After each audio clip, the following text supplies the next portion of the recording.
बाल साधना group of institution में सभी स्टूडेंट्स का वेलकम है। स्टूडेंट्स, आज हम बायोलॉजी के सेकंड टॉपिक स्पर्मियोजेनेसिस, जिसे स्पर्मेटिलियोसिस या शुक्र कायांतरण भी कहते हैं, का अध्ययन करेंगे। इससे पहले पिछले वीडियो में स्पर्मेटोजेनेसिस का अध्ययन किया था, या ये बोल सकते हैं शुक्र कायांतरण का अध्ययन किया था। तो आज का जो टॉपिक है, आज का जो लेक्चर है, वो स्पर्मियोजेनेसिस या स्पर्मेटिलियोसिस या शुक्र कायांतरण। पहले अगर इसकी बात करें हम, इस शुक्र कायांतरण में जो मुख्य सब टॉपिक्स अगर हम इसमें देखें, तो पहले इसमें डेफिनेशन का अध्ययन हम करेंगे कि इसकी डेफिनेशन क्या है। फिर इसमें क्या मुख्य बिंदु आगे हम देखेंगे, यानी विशेष रूप से कुछ स्पेसिफिक चेंजेज हैं, मूलभूत कुछ परिवर्तन हैं, वो इस टॉपिक में हम अध्ययन करेंगे आज। तो पहले है डेफिनेशन। ये है डेफिनेशन ऑफ स्पर्मियोजेनेसिस, शुक्र कायांतरण की परिभाषा बोल सकते हैं। देखो, ये संरचना बनाई है मैंने एक, ये संरचना है स्पर्मेटिड, हिंदी में इसको बोलते हैं शुक्राणुपूर्वी। शुक्राणुपूर्वी यानी शुक्राणु से पहले बनने वाली संरचना है ये स्पर्मेटिड या शुक्राणुपूर्वी। फॉर्मेशन ऑफ स्पर्मेटिड की 3 फेजेज की थी अपन ने। First multiplication phase, second growth phase, third multiplication phase. Multiplication phase में इस एगोनी संरचना का निर्माण किया था। उस एगोनी संरचना को स्पर्मेटिड कहते हैं, शुक्राणुपूर्वी कहते हैं। सामान्यतः अगर हम इसकी शेप की बात करें, पहले शेप राउंड शेप है, ये गोलाकार संरचना है। दूसरा है हेवी स्ट्रक्चर है, भारी है। तीसरा है नॉन मोटाइल है, एचल बोल सकते हैं अपन, क्योंकि इसमें लोकोमोटरी स्ट्रक्चर नहीं पाई जाती, गमन से संबंधित संरचनाएं नहीं पाई जाती हैं। इससे शुक्राणु का निर्माण होगा, या ये बोल सकते हैं स्पर्मेटिड शुक्राणु में परिवर्तन होगा। ये जो परिवर्तन हम करेंगे, वो परिवर्तन इस संरचना, क्योंकि ये हेवी है, इसको हल्का बनाए रखने के लिए, क्योंकि अगर हेवी होगा स्पर्म तो मोटाइल नहीं कर पाएगा, गतिशील नहीं हो पाएगा, और गतिशील नहीं होगा तो ओवम को फ्यूज नहीं कर पाएगा, या निषेचन प्रक्रिया संपन्न नहीं होगी। निषेचन प्रक्रिया संपन्न नहीं होगी तो आगे प्रोजेनी नहीं बनेगी। ये आगे मैंने दर्शाया, ये संरचना है स्पर्म, शुक्राणु बोल सकते हो आप, मेल गैमिट बोल सकते हो, नर युग्मक, और मेल जीनेटियल स्ट्रक्चर। ये देखो, अगर हम इसमें देखें, ये संरचना है शेप में स्पून शेप है, चम्मच आकार की है। दूसरा है ये लाइट स्ट्रक्चर है, हल्की है। ये जो जितने सारे चेंजेस हम पढ़ेंगे ये इसी के लिए। थर्ड मोटाइल है, चल प्रकार की है, लोकोमोटरी स्ट्रक्चर इसमें है, जो कि टेल या फ्लैजिला, ये टेल है या फ्लैजिला, ये वाले।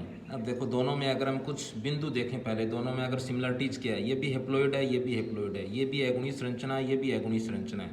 दूसरा, अगर दोनों में डिफरेंस देखें तो ये राउंड शेप है, ये स्पून शेप है, ये हेवी है, ये लाइट है, हल्की संरचना है, ये नॉन मोटाइल है, ये मोटाइल है, चल प्रकार की है, क्योंकि इसमें टेल या फ्लैजिला उपस्थित होता है। इस संरचना को अपन हम बोल सकते हैं यहाँ से यहाँ तक स्पर्मियोजेनेसिस, शुक्र कायांतरण बोल सकते हैं। स्पर्मियोजेनेसिस या स्पर्मेटिलियोसिस या शुक्र कायांतरण। अब देखो, परिभाषा क्या इसकी हम देखें, अगर क्या परिभाषा बनेगी, वह प्रक्रिया जिसके द्वारा शुक्राणुपूर्वी से शुक्राणु का निर्माण होता है, या ये बोल सकते हैं वह प्रक्रिया जिसके द्वारा शुक्राणुपूर्वी शुक्राणु में परिवर्तित होता है, या वह प्रक्रिया जिसके द्वारा शुक्राणु जो कि इस प्रक्रिया द्वारा इससे परिवर्तित होता है, यानी ये परिवर्तित इसमें हो रहा है, इसको बोलते हैं शुक्र कायांतरण। शुक्र का अर्थ है शुक्राणुपूर्वी, काय का अर्थ है देह के लिए वर्ड काम में लेते हैं, यानी इसके लिए, और अंतरण का अर्थ है अंदर, यानी कुछ इसमें स्पेसिफिक चेंजेज होंगे। वो स्पेसिफिक चेंजेज जिस प्रक्रिया द्वारा होंगे उसको शुक्र कायांतरण कहते हैं, उससे यह संरचना बनेगी। देखो, वंस अगेन, एक बार दोबारा इसकी डेफिनेशन हम देखें, वह प्रक्रिया जिसके द्वारा शुक्राणुपूर्वी से शुक्राणु का निर्माण होता है, उससे शुक्र कायांतरण कहते हैं, या शुक्राणुपूर्वी शुक्राणु में परिवर्तन होता है। दूसरा, अगर हम इसकी बात करें, कुछ specific changes, specific changes during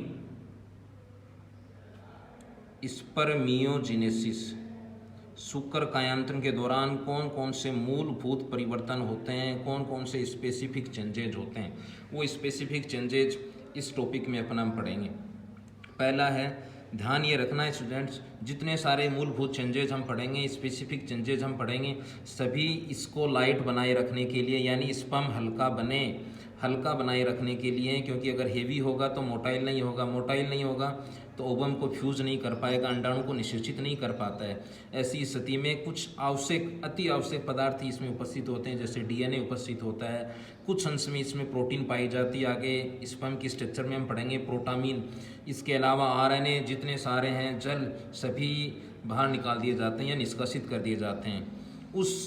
ये जो प्रक्रिया के दौरान बाहर निष्कासित किए जाते हैं, वो मुख्य जो चेंजेज है उसमें पहला चेंजेज अगर हम इसकी बात करें, सेंट्रोसोम तारकाय का ले रहे हैं। पहला 11th क्लास में आया आपके सेल ऑर्गेनल्स के चैप्टर में,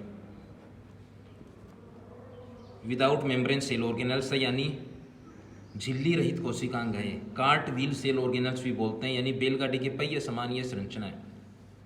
दूसरा है, सामान्यतः अगर हम देखें सेंट्रोसोम, वो उसमें शुक्र कायांतरण के दौरान क्या क्या परिवर्तन होते हैं।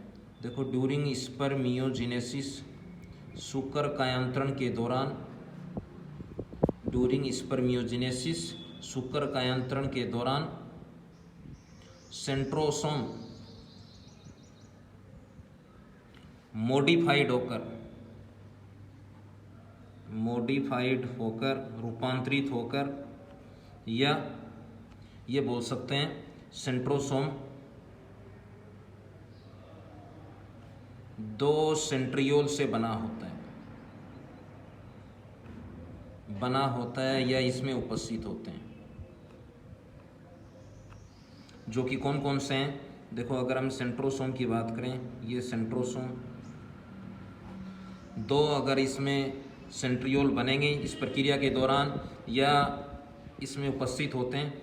फर्स्ट है पीसी, सेकंड है डीसी। पीसी को बोलते हैं प्रोक्सिमल सेंट्रियोल, समीपस्थ तारक केंद्र, इसको बोलते हैं डिस्टिल सेंट्रियोल, दूरस्थ तारक केंद्र। इससे डी लिया गया, इससे सी, इससे पी, इससे सी। समीपस्थ तारक केंद्र बोलेंगे। समीपस्थ इसलिए बोल रहे हैं क्योंकि यह न्यूक्लियस के समीप स्थित है, ये न्यूक्लियस के दूर स्थित है, इसलिए इसको बोलेंगे दूरस्थ तारक केंद्र। ये 2 प्रकार के इसमें सेंट्रियोल हैं, या तो मॉडिफाइड होकर ये बनते हैं या सेंट्रोसोम में पाए जाते हैं। अब इसमें पहला अपन हम ले रहे हैं प्रोक्सिमल सेंट्रियोल। ये है आपका फर्स्ट पीसी, प्रोक्सिमल सेंट्रियोल। ध्यान ये रखना है, यह सेंट्रियोल यानी यह तारक केंद्र न्यूक्लियस के समीप उपस्थित होता है, न्यूक्लियस के समीप। अगर डीसी की तुलना में करें तब के समीप स्थित होता है। अतः इसे समीपस्थ तारक केंद्र कहते हैं, यानी समीप स्थित होने के कारण बोलेंगे समीपस्थ तारक केंद्र कहते हैं ये।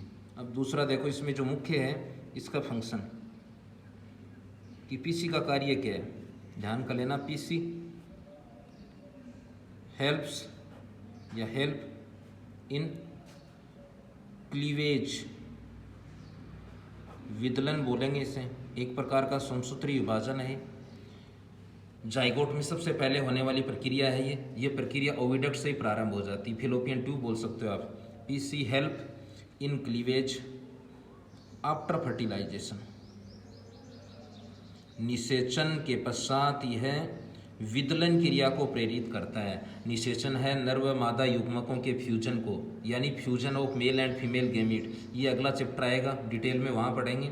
तो यहाँ अगर सामान्य अर्थ हम देखें, fusion of male and female gamete. Cleavage क्या है, as like a mitosis, mitosis हम बोल सकते हैं इसे।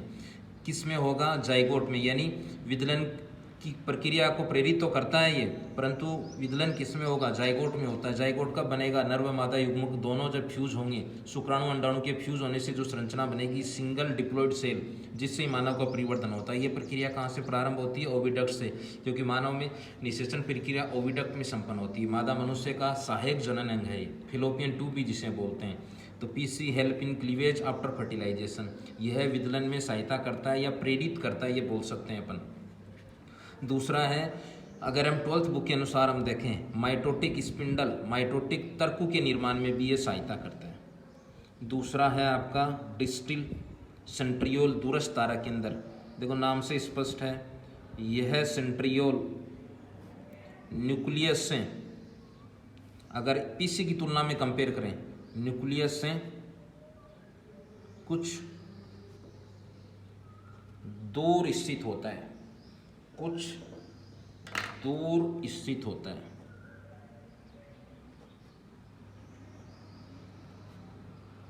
अतः इसे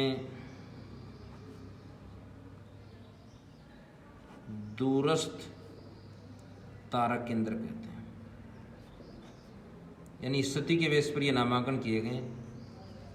दूसरा, इसका भी कार्य मुख्य है। फंक्शन क्या है, कार्य क्या है? कार्य है डीसी एक्जाइल फिलामेंट का निर्माण करता है, तंतुनुमा संरचना बनाता है, जिसे एक्जाइल फिलामेंट कहते हैं। अक्षीय तंतु, शुक्राणु की हम संरचना पढ़ेंगे, वहाँ बनाएंगे ये संरचना। अक्षीय तंतु का निर्माण करता है। यह है एक्जाइल फिलामेंट। एक्जाइल फिलामेंट या अक्षीय तंतु स्पर्म टेल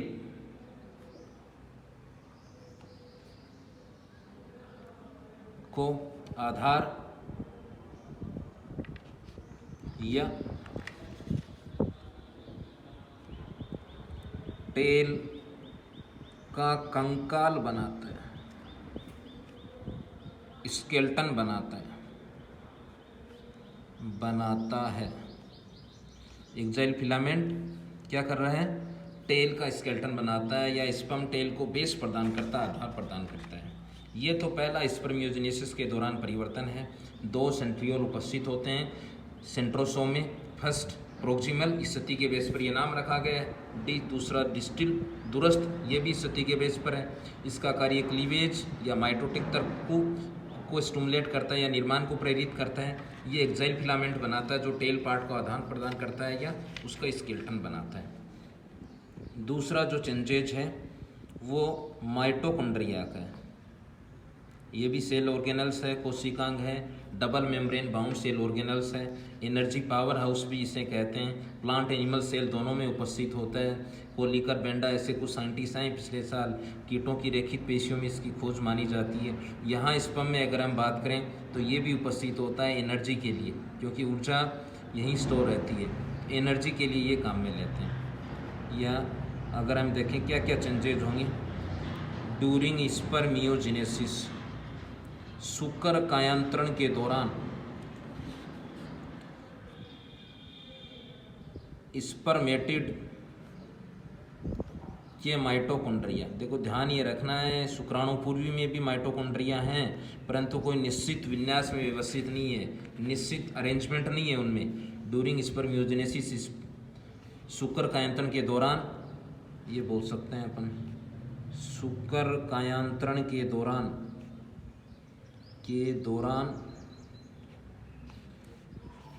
स्पर्मेटिड के माइटोकॉन्ड्रिया एक रिबन फीतेनुमा बोल सकते हैं इसको, फीतेनुमा रिबन शेप संरचना में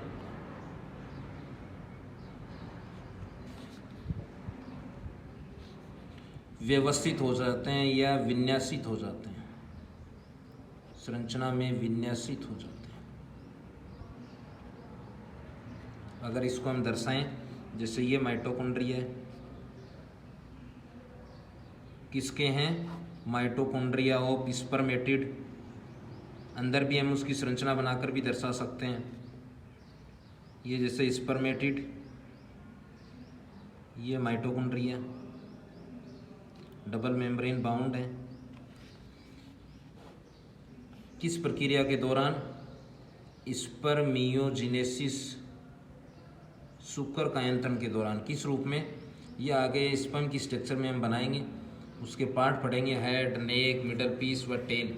ये मिडल पीस पार्ट है स्पर्म का, मध्य खंड है, क्योंकि उसकी संरचना के बिल्कुल मध्य में उपस्थित है, इसलिए मिडल पीस। यहाँ बीच में डीसी द्वारा जो बनाया गया वो है एक्जाइल फिलामेंट। वहाँ कंप्लीट हम बनाएंगे स्पर्म की स्ट्रक्चर में एक्जाइल फिलामेंट, अक्षीय तंतु। ये माइटोकॉन्ड्रिया उपस्थित हैं, यहाँ एक रिबन नुमा संरचना में उपस्थित हैं, ऐसे दर्शाते हैं इनको। ये है रिबन नुमा संरचना, जिसको हम बोल देंगे निबेन कर्ण। निबेन कर्ण, ये दूसरा परिवर्तन है। देखो वंस अगेन, दूसरा जो स्पेसिफिक चेंजेज है, मूलभूत परिवर्तन है, वो सेल ऑर्गेनल्स माइटोकॉन्ड्रिया में ड्यूरिंग स्पर्मियोजेनेसिस यानी शुक्र कायंत्रण के दौरान स्पर्मेटिड के माइटोकॉन्ड्रिया वहाँ उपस्थित तो हैं, एनर्जी भी दे रहे हैं, परंतु कोई निश्चित अरेंजमेंट नहीं है, निश्चित विन्यास में विन्यासित नहीं है। यहाँ एक निश्चित विन्यास में विन्यासित हो जाते हैं, रिबन से फीते नुमा संरचना में व्यवस्थित हो जाते हैं। ये अगर हम इसको छोटे, अगर हम लाइनर आरेख में हम दर्शाएं, ये है स्पर्मेटिड, ये अंदर मैंने माइटोकॉन्ड्रिया दर्शाएं। शुक्र कायंत्रण के दौरान एक रिबन नुमा संरचना में व्यवस्थित हो जाते हैं, जो शुक्राणु की संरचना में भी हम पढ़ेंगे, उसे निबेन कर्ण कहते हैं। निबेन कर्ण, यहाँ साइटोप्लाज्म उपस्थित होता है, वो भी कंडेंस, संघनित, उसको आगे हम बोलेंगे मेनचेट। ये दोनों अच्छे टर्म है। मेनचेट क्या है? शुक्राणु के मिडल पीस पार्ट में संघनित कोशिका द्रव्य को, जो कि एक पतली परत के रूप में होता है, उसे मेनचेट कहते हैं। शुक्राणु के मिडल पीस में माइटोकॉन्ड्रिया एक फीतेनुमा संरचना में व्यवस्थित होते हैं, उससे निबेन कर्ण कहते हैं। ये दूसरा स्पेसिफिक चेंजेज है। तीसरा जो स्पेसिफिक चेंजेज है वो है साइटोप्लाज्म का। ये वाला देखो, शुक्र कायंत्रण के दौरान, शुक्र कायंत्रण स्पर्मियोजेनेसिस, शुक्र कायंत्रण के दौरान स्पर्मेटिड शुक्राणु पूर्वी का साइटोप्लाज्म, साइटो का अर्थ होता है सेल, प्लाज्म का अर्थ है fluid, fluid of cell. Cytoplasm संघनित होकर, गाढ़ा बोल सकते हो आप इसे, संघनित होकर मिडल पीस में, मध्य खंड शुक्राणु का पार्ट है, मिडल पीस में एक पतली परत के रूप में, थिन लेयर, पतली परत के रूप में उपस्थित होता है, जिसे हम बोलेंगे मेनचेट।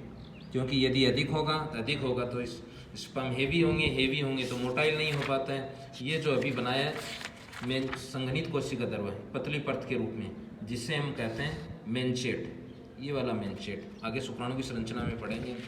ये तीसरा स्पेसिफिक चेंजेज है। चौथा है जो मुख्य भी है कुछ, वो है फॉर्मेशन ऑफ एक्रोसोम या डेवलपमेंट ऑफ एक्रोसोम। इसको बोलते हैं अग्र पिंडक, अग्र पिंडक बोलते हैं। पिंड नुमा संरचना है, स्पर्म की हम संरचना पढ़ेंगे, वहाँ बनाएंगे, उसके टिप पार्ट में है, हेड पार्ट में भी आगे की ओर है, इसलिए अग्र पिंडक बोल देते हैं। किस लाइक है? लोब्यूल लाइक है और एंटीरियर पार्ट में उपस्थित है। या इसको बोल सकते हैं डेवलपमेंट ऑफ एक्रोसोम। एक्रोसोम का परिवर्तन कैसे होता है? प्रक्रिया वही है, शुक्र कायंत्रण के दौरान होगा। किसके द्वारा होता है ये ध्यान रखना है। देखो, शुक्र कायंत्रण के दौरान, शुक्र कायंत्रण के दौरान स्पर्मेटिड, शुक्र कायंत्रण के दौरान स्पर्मेटिड का गोल्जी काय, गोल्जी बॉडी बोलेंगे, सेल ऑर्गेनल्स है ये भी, single membrane bound cell organelles है। मुख्य कार्य इसका सिक्रेशन है, श्रावण है। पिछले साल आपके 11th में आया है, कैमिलो गोल्जी ने इसको खोज की थी इसकी, और उल्लू या बिल्ली की नर्व सेल में इसकी खोज मानी जाती है। तो ये Golgi body single membrane bound, शुक्र कांतन के दौरान स्पर्मेटिड का गोल्जी बॉडी गोल्जिकाई एक्रोसोम में विभेदित होता है, परिवर्तित भी बोल सकते हो आप, विभेदित होता है। तो ये छोटा क्वेश्चन ध्यान में रखना है कि एक्रोसोम का निर्माण किससे होता है, या किसके विभेदन से होता है, या किसके परिवर्तन से होता है। गोल्जी बॉडी के परिवर्तन से होता है। हिंदी में क्या बोल सकते हैं, अग्र पिंडक अग्र भाग में टिप पार्ट में शुक्राणु के हेड पार्ट में भी न्यूक्लियस के ऊपर हम व्यवस्थित करेंगे, या इसको आरेख में ड्रा करेंगे पिंडनुमा संरचना के रूप में। अब देखो बनेगा कैसे, या इसका परिवर्तन कैसे होता है। अगर इसको हम आरेख में दर्शाएं, या इसके परिवर्तन को की अवस्थाओं को दर्शाएं कि कैसे ये बनेगा। ये तो है न्यूक्लियस, किसका न्यूक्लियस, स्पर्मेटिड का है, न्यूक्लियस ऑफ स्पर्मेटिड शुक्राणु पूर्वी का। ध्यान कर लेना, हेप्लॉइड है तो यहाँ भी अनपेड क्रोमोजोम उपस्थित होते हैं। पेड का अर्थ है 46, 23 पेड़ उपस्थित होते हैं। यहाँ 23 ही हैं तो वो अनपेड हैं, अगुणित उपस्थित हैं। ये बनाई मैंने वैक्यूल, रिक्तिकाएँ जितने सारे हैं सभी लगभग सेल ऑर्गेनल्स पाए जाते हैं। माइटोकॉन्ड्रिया की है, अभी सेंट्रोसोम की है, ये वैक्यूल्स, और वैक्यूल्स के चारों ओर अनेक साइकिल के रूप में गोल्जी बॉडी उपस्थित होते हैं। ये हैं गोल्जी बॉडी, अनेक साइकिल में उपस्थित होते हैं। सारे जो बना रहा हूँ मैं, ये गोल्जी बॉडी है, गोल्जी काय बोल सकते हो आप, गोल्जी बॉडी। ये वैक्यूल्स उपस्थित हैं, वैक्यूल्स में उपस्थित होता है। रिक्तिका दर्वा सेल से टिश्यू जिसको हम बोल सकते हैं, इसके भी पार्ट आपके सिस्सनी ट्यूब्यूल्स और वेसिकल्स, वैक्यूल जिन्हें हम बोल रहे हैं, वैक्यूल्स उपस्थित हैं। चारों ओर क्या उपस्थित हैं, गोल्जी बॉडी, अनेक साइकिल में, यानी इन गोल्जी बॉडी के साइकिल्स के मध्य, मिडल पार्ट में, मध्य में वैक्यूल्स पाई जाती हैं। अब जैसे ही ये प्रक्रिया प्रारंभ होती है, इस दौरान एक या एक से अधिक वैक्यूल्स के आकार में, उसके परिमाण में वृद्धि होती है। जैसे ये दर्शाया मैंने, ये भी वैक्यूल्स हैं, एक में भी हो सकती है, एक से अधिक भी हो सकती है। ये है गोल्जी बॉडी। ड्यूरिंग स्पर्मियोजेनेसिस या ड्यूरिंग फॉर्मेशन ऑफ या डेवलपमेंट ऑफ एक्रोसोम, वन और more vacuoles to increase one shape and size and volume, एक या एक से अधिक अपने परिमाण में वृद्धि करती हैं। ये वृद्धि को दर्शाया गया। ये न्यूक्लियस है, ये वैक्यूल्स, ये गोल्जी बॉडी। जैसे जैसे ये प्रक्रिया आगे संपन्न होती है, इस दौरान सभी वैक्यूल्स आपस में इंटीग्रेटेड होती हैं, संयुक्त हो जाती हैं। अब यहाँ ध्यान कर लेना, इस वैक्यूल्स में एक सघन काय उपस्थित है, माइक्रो होता है, सूक्ष्म, जिसे बोलते हैं pro acrosomal granule, pro acrosomal granule बोलते हैं। अब जैसे ये प्रक्रिया आगे संपन्न होती है, स्पर्मियोजेनेसिस या एक्रोसोम का जैसे ही परिवर्तन होता है, इसमें जितनी अन्य वैक्यूल्स हैं वो सभी इंटीग्रेट होती हैं, संयुक्त होती हैं, संयुक्त होकर एक वैक्यूल बनाती हैं। ये एक वैक्यूल है, और ये वैक्यूल न्यूक्लियस के टिप पार्ट पर, शिखर भाग पर आसंजित हो जाती है, संलग्न हो जाती है। अंदर जो हमने प्रो एक्रोसोमल ग्रेन्यूल्स बनाया है, उसके भी आकार में वृद्धि होती है, जिसे हम बोलते हैं एक्रोसोमल ग्रेन्यूल्स। किससे बनाया, प्रो एक्रोसोमल से बनाया है। यहाँ आकार मैंने छोटा दिखाया, यहाँ कुछ आकार में वृद्धि से बनी संरचना है, जिसको एक्रोसोमल ग्रेन्यूल्स बोल देते हैं। ये है गोल्जी बॉडी, यह गोल्जिकाई उपस्थित है।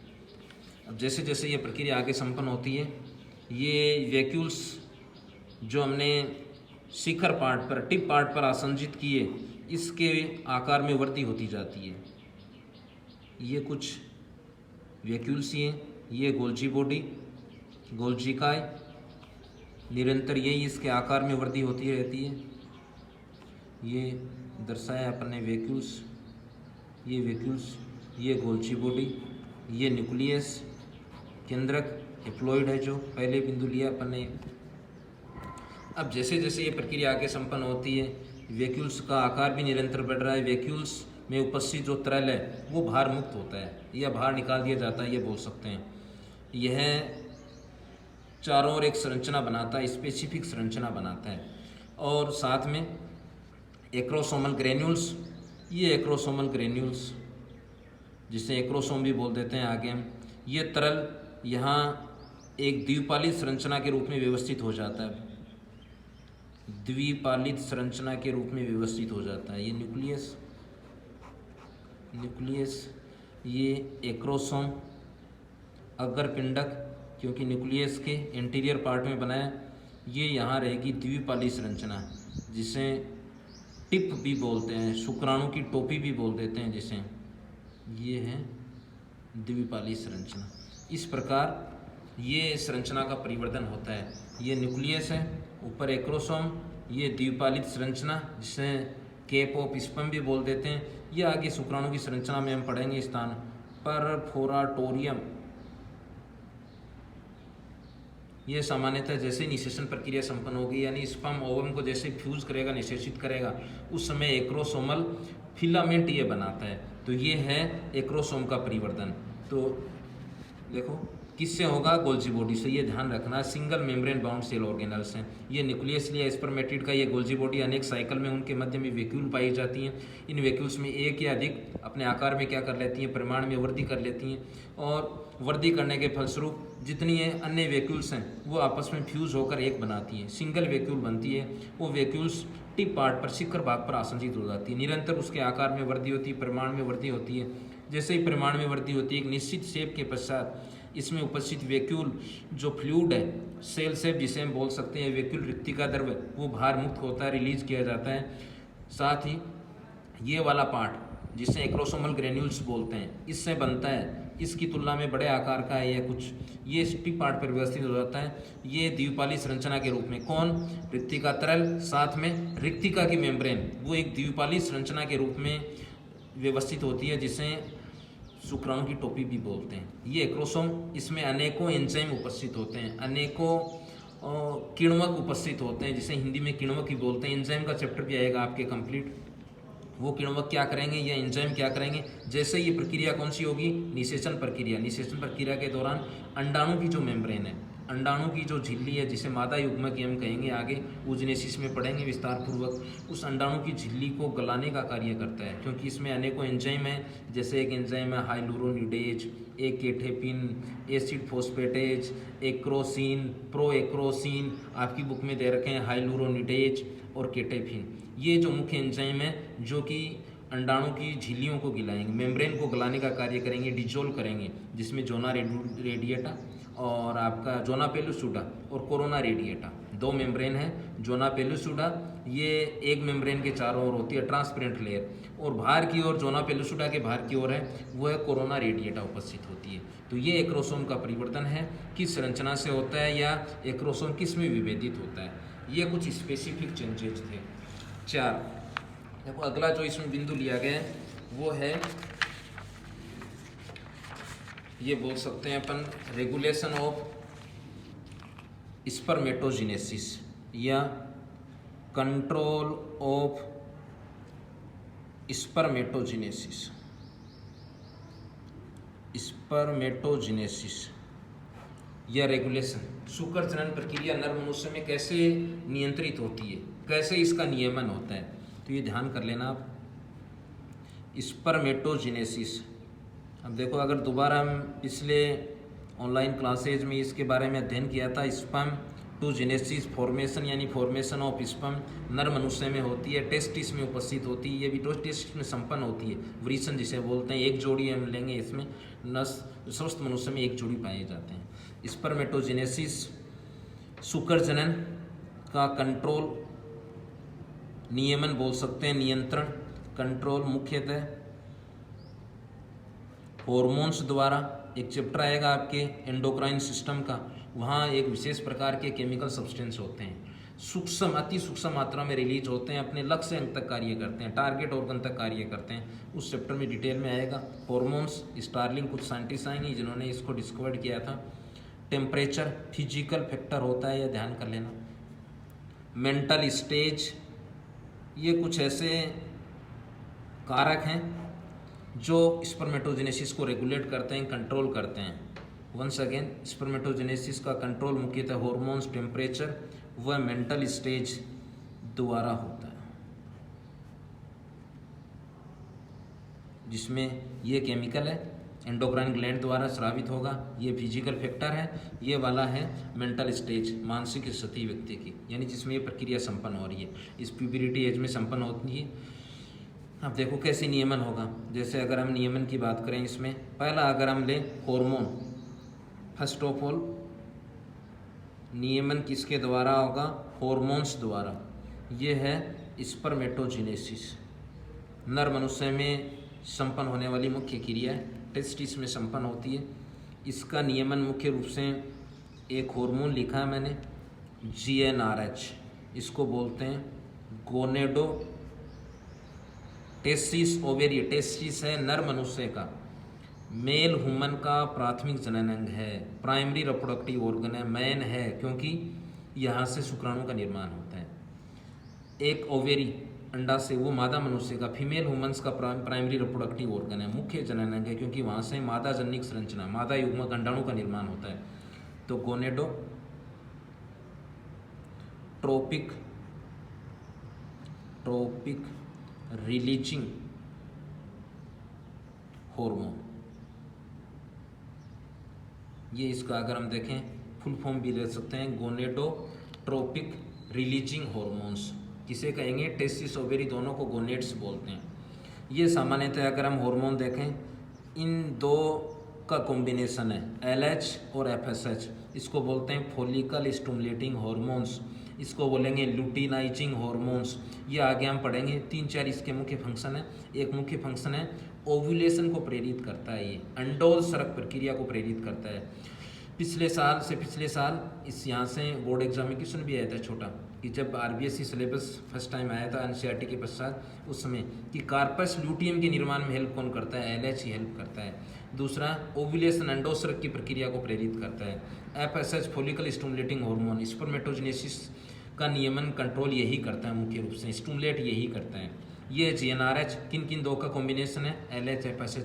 कहाँ से रिलीज होते हैं? एक ग्लैंड हम पढ़ेंगे, पिट्यूटरी ग्लैंड, पीयूष ग्रंथि, उसमें 2 लोब आएंगे, एंटीरियर पोस्टीरियर। एडिनो हाइपोफाइसिस अगर को बोलेंगे, पोस्टीरियर पस को बोलेंगे। एडिनो हाइपोफाइसिस से अग्रपाली से दोनों हार्मोन स्रावित हैं, दोनों का अलग अलग कार्य है। ये फॉलिकल को स्टिमुलेट करती है, पुटक, और ये वाला ओव्यूलेशन के साथ साथ कार्पस ल्यूटियम को। ये GnRH है। GnRH में फर्स्ट है LH ल्यूटिनाइजिंग हार्मोन, सेकंड है FSH follicle stimulating hormones. LH है, ये स्टिमुलेट करता है लेडिंग सेल को, लेडिंग कोशिकाओं को स्टिमुलेट करता है, लेडिंग कोशिका। ये लेडिंग कोशिका एक हार्मोन स्टिमुलेट, ये एक हार्मोन को सिक्रेट करती है, वो हार्मोन है नर हार्मोन एंड्रोजन पुंजन, या टेस्टोस्टेरोन भी आप बोल सकते हो। ये एंड्रोजन हार्मोन स्पर्मेटोजेनेसिस को स्टिमुलेट करता है, स्पर्मेटोजेनेसिस को कंट्रोल व स्टिमुलेट करता है, ये बोल सकते हैं कंट्रोल करता है, रेगुलेट करता है। देखो 2 का कॉम्बिनेशन है। फर्स्ट LH कहाँ फंक्शन कहाँ करा? लेडिंग सेल, या किसको स्टिमुलेट करता है? लेडिंग कोशिकाओं को। और दूसरा, लेडिंग कोशिकाएं क्या सिक्रेट करती हैं स्टिमुलेट होकर? एक हार्मोन, एक केमिकल सब्सटेंस रिलीज करती हैं अति सूक्ष्म मात्रा में, एंड्रोजन।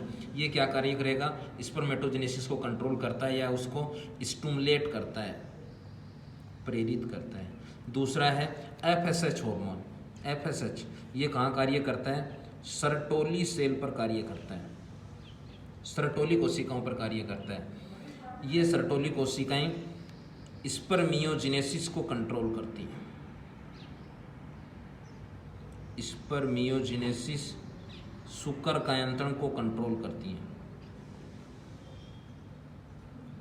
इसका भी एक हार्मोन्स है, इन्हिबिन हार्मोन्स, प्रोटीन नेचर का हार्मोन्स हैं वो FSH को कंट्रोल करता है। वो ये रेगुलेशन या कंट्रोल ऑफ स्पर्मेटोजेनेसिस है। अब इसमें कल कमेंट्स में एक बच्ची नेहा सेनी ने एक क्वेश्चन आया था उसके सामने कि अंतराली कोशिकाएं क्या हैं। 90 प्लस की बच्ची है, काफ़ी इंटेलिजेंट है, काफ़ी अच्छी सोच है उसकी कि प्रत्येक टॉपिक को आप बेटा ध्यान से पढ़ो, बिल्कुल गहनता से। तो लेडिंग सेल का ही अन्य नाम है अंतराली कोशिका, interstitial cell. Seminiferous tubules word आएगा आपके सामने एक, ये वाला सेमिनिफेरस ट्यूबुल,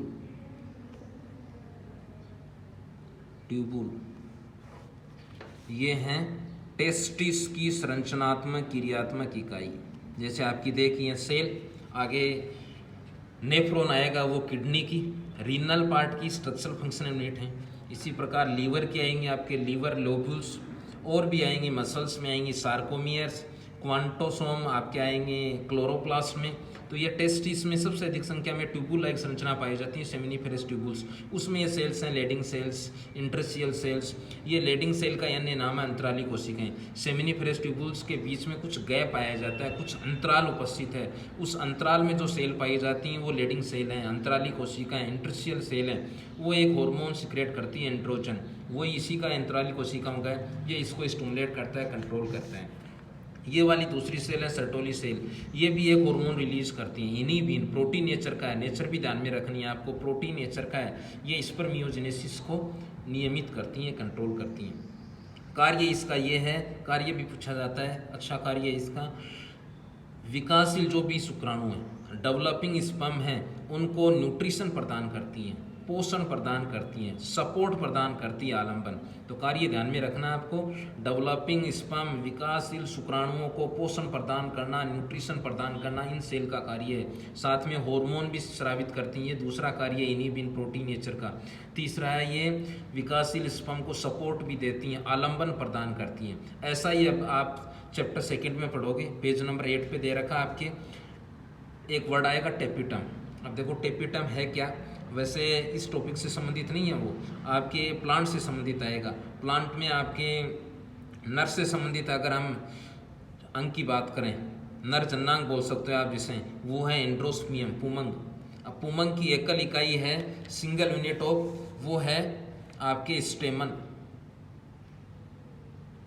पुंकेसर। इस फॉर्म में बनाया है आपने, एंथर, कनेक्टिव टिश्यू, फिलामेंट। इसका जैसे हम टीएस काट कर हम अध्ययन करते हैं तो स्टेमन में 4 लेयर आती हैं मुख्य रूप से, 4 भीतियाँ बोल सकते हैं, 4 लेयर हैं। उसमें आउटर है एपिडर्मिस, सेकंड है एंडोथीसियम, थर्ड है मिडल लेयर, और जो इनर मोस्ट लेयर है वो टेपिटम है। उस टेपिटम के भी 2 टाइप्स पढ़ेंगे उस चैप्टर में हम, एक है अमीबोइड, दूसरा है ग्लैंडुलर। वो टेपिटम और इसका कार्य सेम ही है।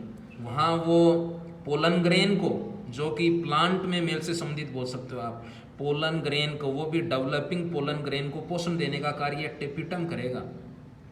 यह आपके बोटनी से संबंधित है, 2nd चैप्टर में आएगा, 8 पेज नंबर 8 पे दे रखा है। ये विकासशील शुक्राणुओं को, ये विकासशील पोलन ग्रेन को, परागकणों को पोषण देने का कार्य करती हैं। ये आपका जो टॉपिक था स्पर्मियोजेनेसिस। दूसरा एक क्वेश्चन और था उसमें, मीजकोरियम क्या है, ये भी आपके इसी चैप्टर में, क्योंकि कुछ ऐसे टॉपिक आपके दे रखे हैं शब्द जो डिटेल में आपके रिप्रोडक्टिव सिस्टम में मिलेंगे, जनन तंत्र में। जनन अंगों का चैप्टर आएगा, उसमें मेल और फीमेल ह्यूमन दोनों का आपको देखने को मिलेगा।